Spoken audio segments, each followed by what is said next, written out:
Jameson Reed was not born into privilege.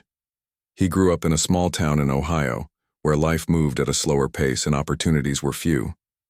His family wasn't wealthy.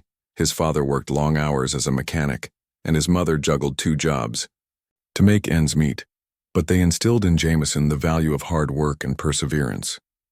From an early age, Jameson knew he wanted more than what his hometown could offer. He dreamed big, even if those dreams seemed far-fetched to others. School became Jameson's escape. While many of his classmates spent their afternoons playing sports or hanging out at the local diner, Jameson buried himself in books. He loved learning about history, especially stories of people who overcame incredible odds to achieve greatness. These tales inspired him, fueling his belief that no matter where you start in life, determination can take you anywhere. But it wasn't all smooth sailing. Money was tight, and there were days when Jameson worried about whether his family would have enough food on the table. Still, he never let these struggles define him. Instead, they pushed him to excel. By the time he graduated high school, Jameson had earned scholarships to attend college, a feat that made his parents beam with pride. College was a whole new world for Jameson. For the first time, he found himself surrounded by people from different backgrounds, each with unique perspectives. It opened his eyes to the vastness of the world beyond his tiny town. At first, he felt out of place, unsure of how to navigate this unfamiliar environment. But he quickly adapted, throwing himself into his studies and extracurricular activities. One day, during a campus career fair, Jameson stumbled upon a booth for law enforcement recruitment. The officer manning the booth spoke passionately about serving the community and protecting those who couldn't protect themselves. Something about the message resonated deeply with Jameson, sparking a desire to pursue a career in law enforcement. After graduating with honors, Jameson enrolled in law school. Balancing coursework with part-time jobs was exhausting, but he refused to give up. During one particularly grueling semester, he interned at a local police department. This experience gave him first-hand insight into the challenges faced by officers and the communities they served. He witnessed both acts of bravery and moments of injustice, which only strengthened his resolve to create positive change within the system. Jameson's dedication paid off when he graduated near the top of his class. Armed with a law degree, he joined the police force as a patrol officer.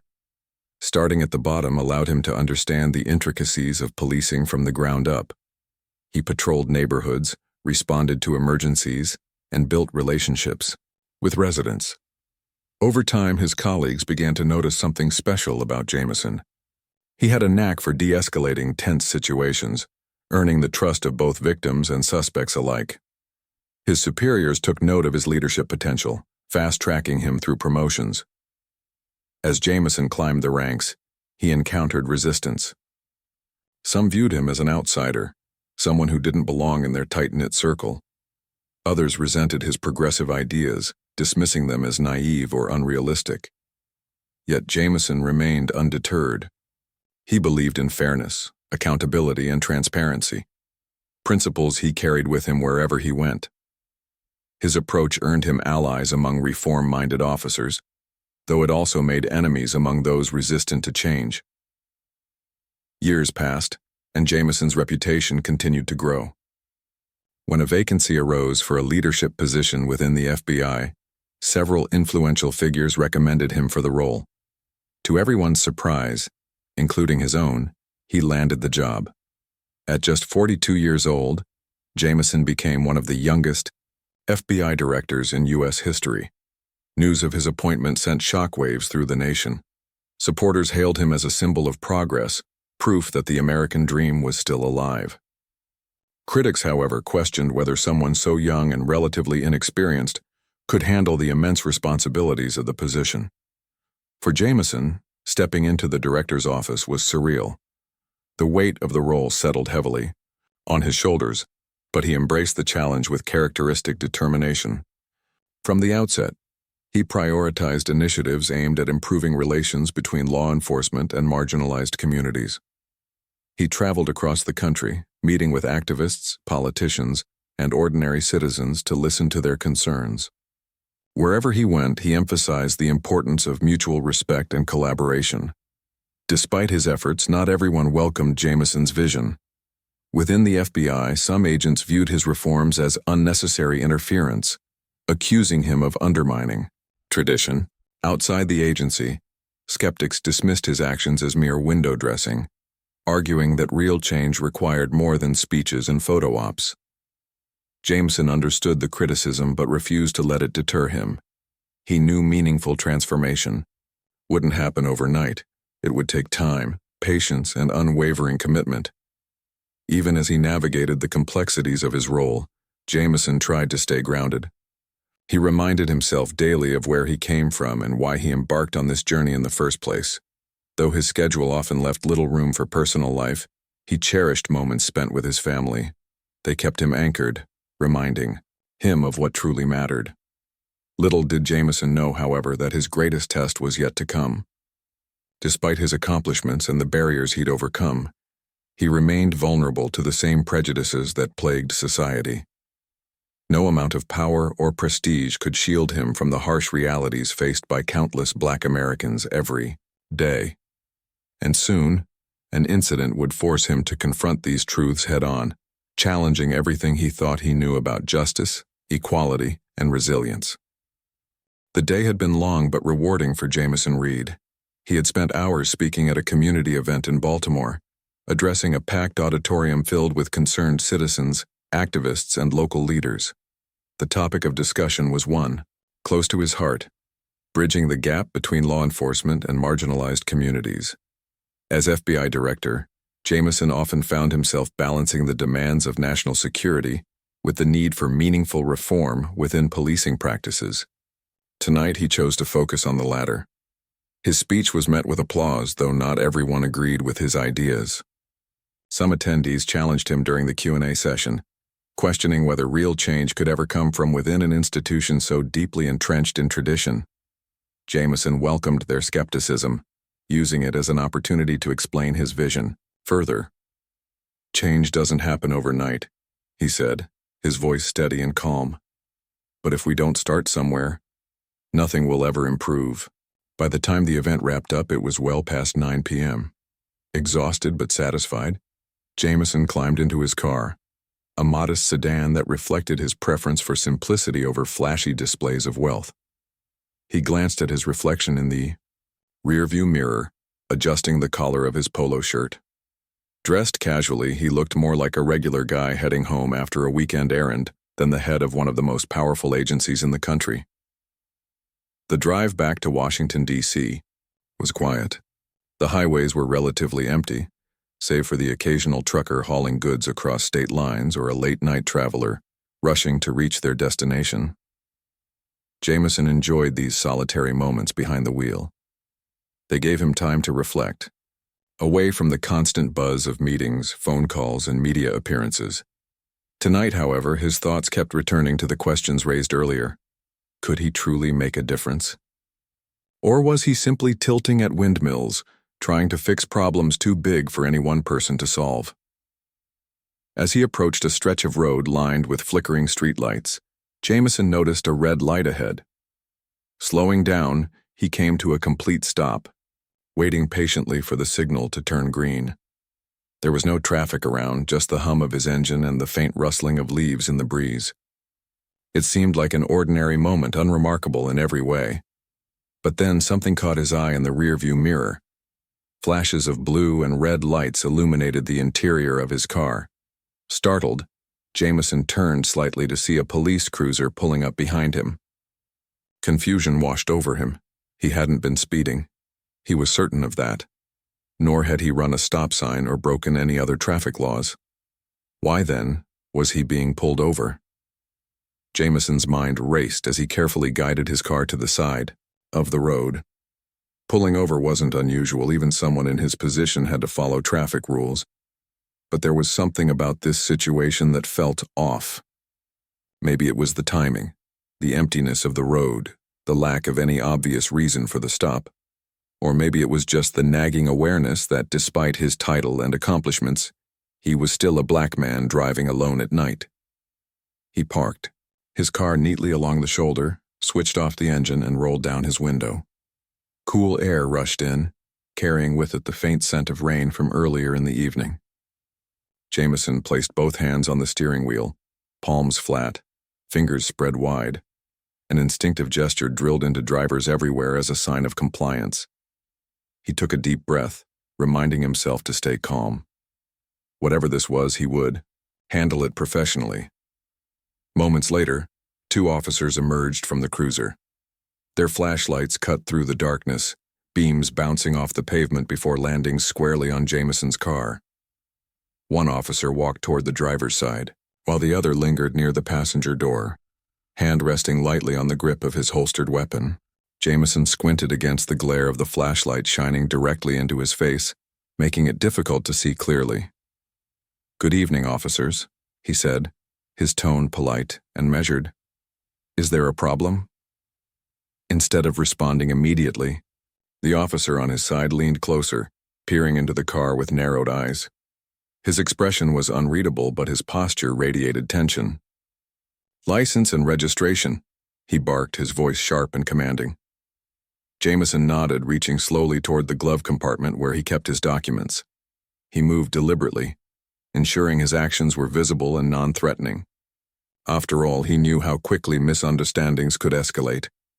But before he could retrieve the items, the second officer chimed in, his voice louder and more urgent.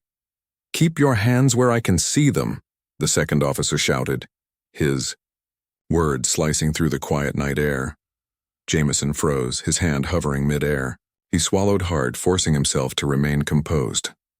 "I'm just getting my license and registration," he explained calmly, turning his head slightly to address both officers. "There's no need to worry." But his reassurance only seemed to heighten their suspicion. Both officers shifted positions, their movements synchronized yet tense. Jameson's heart began to race, though he tried to keep his breathing steady. Something about this encounter felt wrong, unnervingly so. And yet, he reminded himself that he was safe. He was Jameson Reed, FBI director. Surely, once they realized who he was, the situation would resolve itself, or so he thought. Seconds ticked by like hours as Jameson sat motionless, hands still raised above the steering wheel. The officers exchanged glances, their body language betraying a mix of caution and hostility. Finally, the first officer spoke again, his tone dripping with skepticism. "You think we don't know how to spot a fake badge?" he sneered, his words hitting Jameson like a punch to the gut. A wave of disbelief washed over him. Fake badge? What was this man talking about? Jameson opened his mouth to clarify, to explain that he wasn't carrying a badge because he didn't expect to need one tonight. But before he could utter a single syllable, the gravity of the situation sank in. This wasn't going to end quickly or easily. For the first time in years, Jameson felt powerless. Despite his rank, his achievements, his dedication to justice, none of it mattered here. In this moment, he was just another black man sitting in a car, facing 2 armed officers who viewed him not as a leader or a reformer, but as a potential threat. And that realization terrified him. The air inside the car grew thick with tension. Jameson's mind raced as he tried to process what was happening. He had done everything right, pulled over calmly, kept his hands visible, and spoken in a respectful tone. Yet here he was, facing 2 officers who seemed more interested in intimidation than understanding. Their flashlights blinded him, their voices sharp and accusatory. The weight of the moment pressed down on him, making it hard to breathe. "I'm the FBI director," Jameson said again, his voice steady despite the fear bubbling beneath the surface. He hoped those words would be enough to diffuse the situation, but instead, they only seemed to fuel the officers' hostility. One of them scoffed loudly, shaking his head as if Jameson had just told a bad joke. "You expect us to believe that?" the officer retorted, his tone dripping with sarcasm. "Everyone knows how easy it is to fake credentials these days." Jameson clenched his jaw, frustration mixing with disbelief. How could this possibly be happening? He wasn't some random person pulling out a counterfeit ID. He was Jameson Reed, one of the most recognizable figures in law enforcement. His face had been plastered across newspapers and television screens countless times. Surely these officers must have heard of him, or at least recognized him now that they were standing mere feet away. But recognition didn't come. Instead, the second officer stepped closer, his hand gripping the handle of his holstered gun. "Let me see your hands," he barked, his voice louder this time, almost frantic. It was clear they weren't listening to reason. They weren't seeing him. All they saw was a black man sitting in a car, late at night, on a deserted road. Jameson raised his hands higher, palms facing outward in a gesture of surrender. His heart pounded in his chest, each beat echoing like a drum roll in his ears. He felt trapped, not just by the physical presence of the officers, but by the suffocating reality of the situation. No matter how high he had climbed professionally, no matter how many accolades he had earned, none of it mattered in this moment. Here, under the harsh glare of their flashlights, he was reduced to a stereotype, a suspect, a threat, someone to be feared. Time seemed to stretch endlessly. Every second felt like an eternity. Jameson's thoughts swirled chaotically. Should he try explaining again? Would showing them his driver's license help prove his identity? Or would reaching for anything, even something as innocuous as his wallet, only escalate things further? He decided against moving. Better to stay still, to remain compliant, and hope that cooler heads would prevail. But the longer the standoff continued, the more agitated the officers became. Their movements grew sharper, their commands harsher. One of them circled the car, peering into the back seat as though searching for hidden weapons or accomplices. The other remained fixed on Jameson, his flashlight beam steady and unrelenting. "Why did you pull me over?" Jameson asked finally, breaking the silence. His question hung in the air, unanswered. The officers exchanged glances, their expressions unreadable behind the glare of their flashlights. For a moment, Jameson thought they might ignore him entirely. Then the first officer spoke, his voice cold and dismissive. "We'll ask the questions here," he snapped. "You focus on keeping those hands where we can see them." Jameson nodded silently, swallowing the lump in his throat. He wanted to argue, to demand answers, to assert his authority. But deep down he knew better. Arguing wouldn't solve anything, not when the people holding the power refused to listen. So he stayed quiet, his gaze fixed straight ahead, his breathing shallow but controlled. Minutes passed, though they felt like hours. Just when Jameson thought the situation couldn't get any worse, backup arrived. 2 more police cruisers screeched to a halt behind the first, their lights adding to the kaleidoscope of red and blue flashing across the road. Officers spilled out of the vehicles, forming a semicircle around Jameson's car. Some drew their weapons immediately, pointing them directly at him.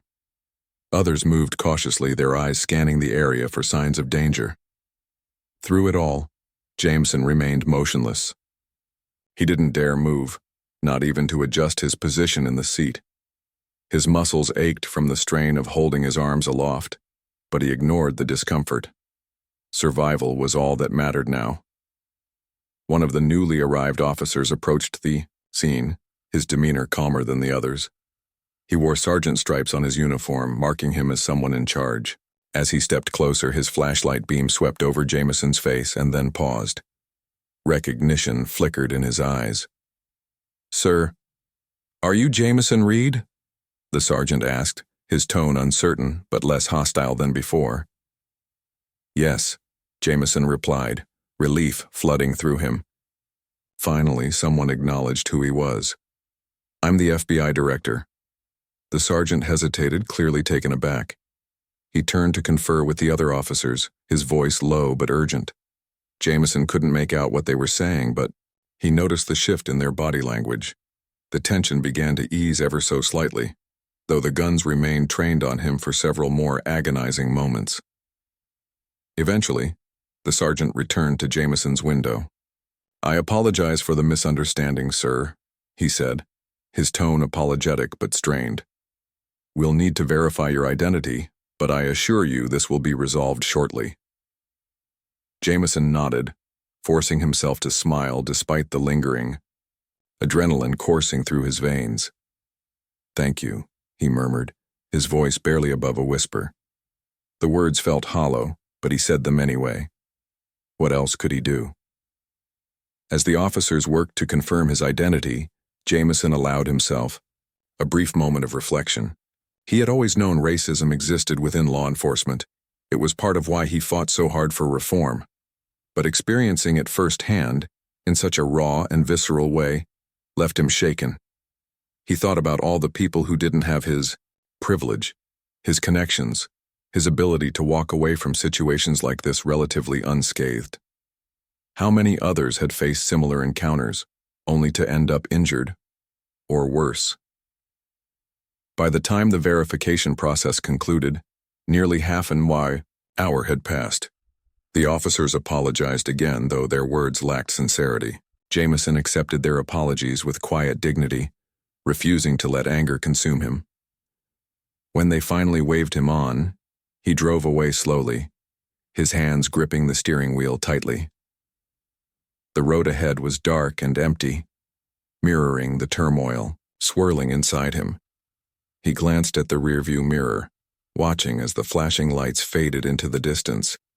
Though he was physically safe now, the emotional scars of the encounter lingered. He knew this incident wouldn't disappear quietly. It would haunt him, shaping his perspective and reigniting his commitment to change. And yet, as he merged onto the highway, heading toward home, Jameson couldn't shake the feeling that this was only the beginning. This stop, this humiliation, wasn't just about him. It was about every black person who had ever been pulled over without cause, questioned without evidence, treated as guilty until proven innocent. And as much as it hurt, he vowed to channel that pain into action, for himself, for his community, and for the future he still believed was possible. The drive home was anything but peaceful. Jameson gripped the steering wheel tightly, his knuckles white against the leather. The adrenaline that had surged through him during the traffic stop hadn't fully dissipated, leaving him jittery and on edge. Every shadow on the road seemed larger than it should be, every distant sound louder than usual. He felt exposed, vulnerable in a way he hadn't experienced since his early days as a patrol officer, when uncertainty about what lay around the next corner kept him constantly alert. But this wasn't the same kind of vulnerability. Back then, fear came from not knowing how situations might unfold, whether someone would pull a weapon or a routine call would turn dangerous. This time, the fear stemmed from something deeper, more insidious. It wasn't just about personal safety. It was about identity. For all his accomplishments, for all the barriers he'd broken down over the years, none of it mattered in the eyes of those officers. In that moment, he hadn't been Jameson Reed, FBI director. He'd been reduced to a stereotype. A black man in a car automatically deemed suspicious simply because of the color of his skin. As he drove, memories flooded back to him, unbidden and unwelcome. Memories of similar encounters throughout his life, though never quite as intense as tonight's ordeal. There was the time in college when he was followed by security guards while shopping at a department store, even though he was just browsing shelves like everyone else. Or the countless times he'd been pulled over for no apparent reason, forced to endure probing questions and invasive searches before being let go with little explanation. Each incident had left its mark, chipping away at his sense of belonging, reminding him that no matter how far he climbed, he could never truly escape the weight of prejudice. This latest episode, however, hit harder than any before.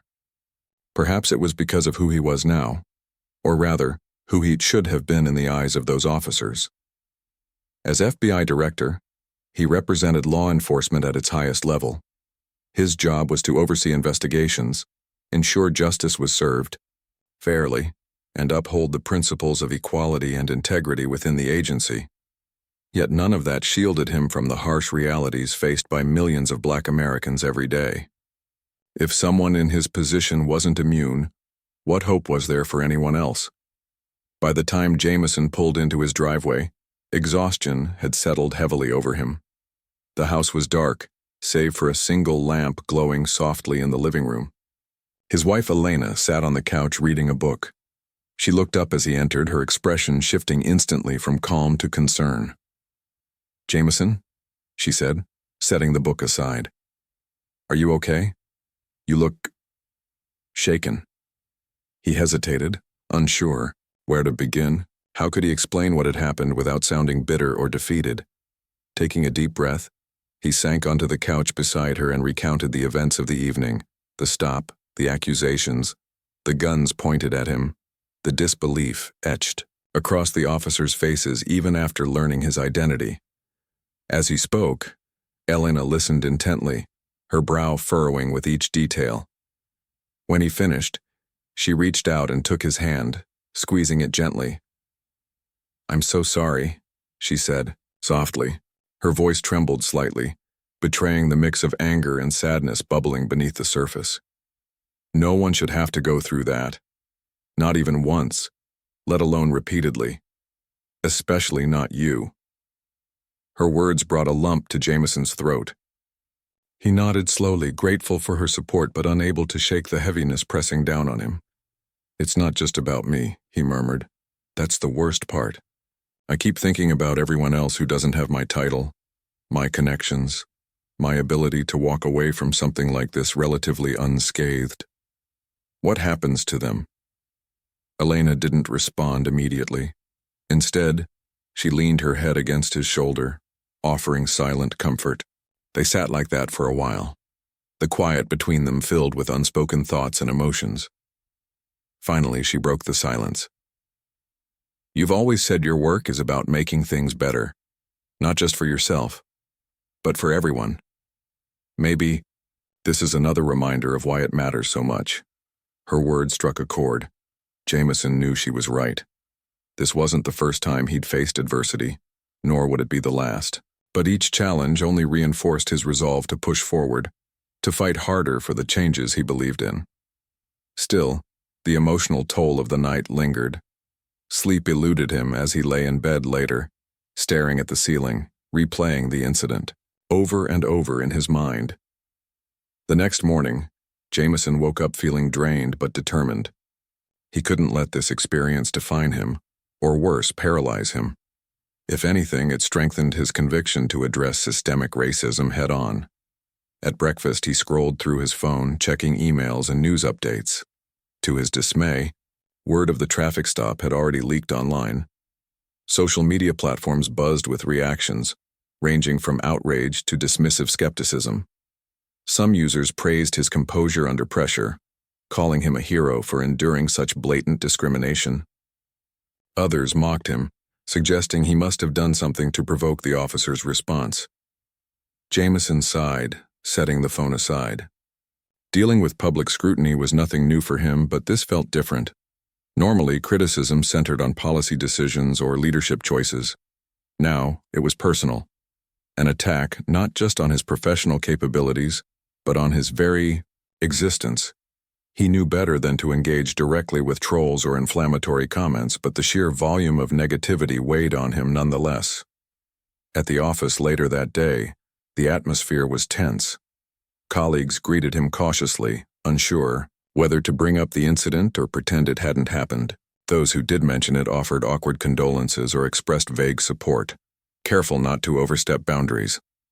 Jameson appreciated their efforts but couldn't help noticing the underlying discomfort. It was as if they didn't know how to reconcile the image of their composed, authoritative director with the man who had been held at gunpoint the previous night. During a staff meeting, Jameson decided to address the elephant in the room. Standing at the head of the conference table, he cleared his throat and began speaking. "I know many of you are aware of what happened last night," he said, his tone measured but firm. "While I appreciate your concern, I want to emphasize that this isn't about me. It's about the broader issues we're trying to tackle as an agency. The mistrust between law enforcement and communities of color, the biases that continue to shape interactions, and the urgent need for reform." His words hung in the air, met with nods of agreement from some and uneasy silence from others. A few team members shifted uncomfortably in their seats, avoiding eye contact. Jameson understood their hesitation. Discussing race and policing was inherently uncomfortable, especially in a room full of people whose careers depended on maintaining order within a flawed system. But discomfort was necessary if real progress was ever going to happen. After the meeting, Jameson retreated to his office, closing the door behind him. He needed a moment to collect his thoughts. Sitting at his desk, he stared at the framed photo of his family on the corner, a reminder of why he did what he did. Then he picked up the phone and dialed a trusted mentor, someone who had guided him through difficult moments in the past. After exchanging pleasantries, Jameson launched into an account of the traffic stop, seeking advice on how to navigate the fallout. First, take care of yourself, the mentor advised. You can't pour from an empty cup. Second, use this as an opportunity to amplify your message. People are watching, listening. Your story has power. The advice resonated deeply. Jameson realized that while the incident had left him shaken, it also presented a chance to shine a spotlight on the very issues he had dedicated his career to addressing. He couldn't control how others reacted to him personally, but he could channel his experiences into meaningful action for himself, for his community, and for future generations. By the end of the day, Jameson felt marginally better. The road ahead wouldn't be easy, but he was ready to face it. As he locked up his office and headed home, he reminded himself of something he often told young recruits. Change doesn't happen overnight. It takes persistence, patience, and resilience. And despite everything, he still believed in the possibility of a fairer, more just world, one where no one had to prove their worth based on the color of their skin. The days following the traffic stop felt like a whirlwind for Jameson Reed.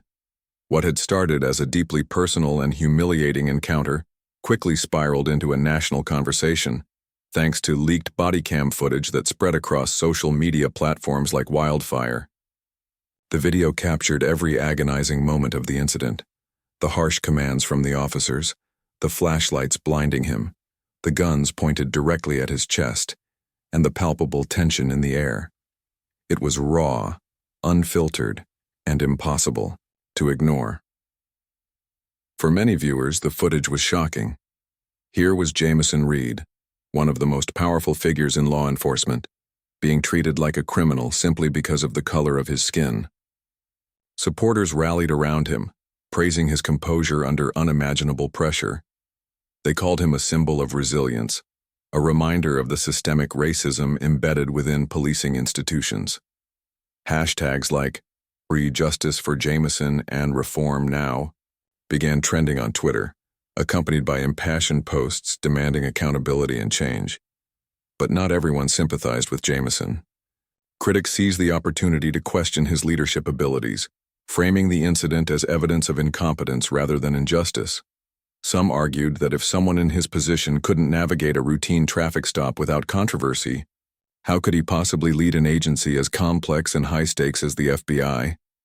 Others dismissed the entire episode as overblown, suggesting that Jameson's status made the situation seem more dramatic than it actually was. He should have known better, one pundit remarked during a televised debate. If he can't handle this, maybe he isn't cut out for the job. These conflicting narratives dominated headlines, turning Jameson's private ordeal into a public spectacle. Morning news shows debated whether his experience was emblematic of broader societal issues or merely an isolated case of rogue policing gone wrong.